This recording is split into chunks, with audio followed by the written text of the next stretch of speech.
Welcome to the Slop Farm. Enjoy the video. In this video, I will explain how to play Overwatch 2 on PC with a PlayStation 5 controller. First, gather your PlayStation 5 DualSense controller and a USB-C to USB-A cable, or ensure your PC has Bluetooth capability.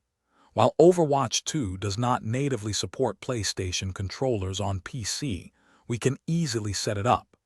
This guide will help you get your controller working smoothly for an enhanced gaming experience. Connecting your DualSense controller is straightforward.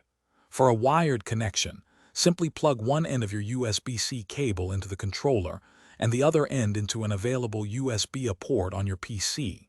For a wireless connection, first enable Bluetooth on your computer. Then, press and hold both the PlayStation button and the Create button on your controller until its light bar begins to flash. Finally, select Wireless Controller from your PC's Bluetooth device list to pair. To ensure your PC recognizes the controller, you have two main options.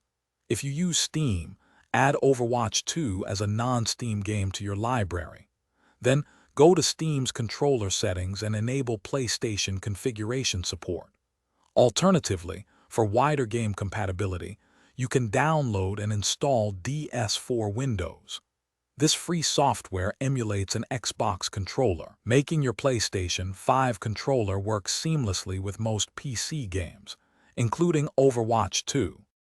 Once your controller is connected and recognized, launch Overwatch 2 and navigate to the Options menu, then select Controls. Here, you can fine-tune your experience. Many players find success with horizontal and vertical sensitivities around 50% and an aim assist strength of 100%. Experiment with aim technique options like dual zone or linear ramp to find what feels best for your playstyle. Remember, personal preference is key for optimal performance. Thanks for watching. Consider subscribing if we helped you today.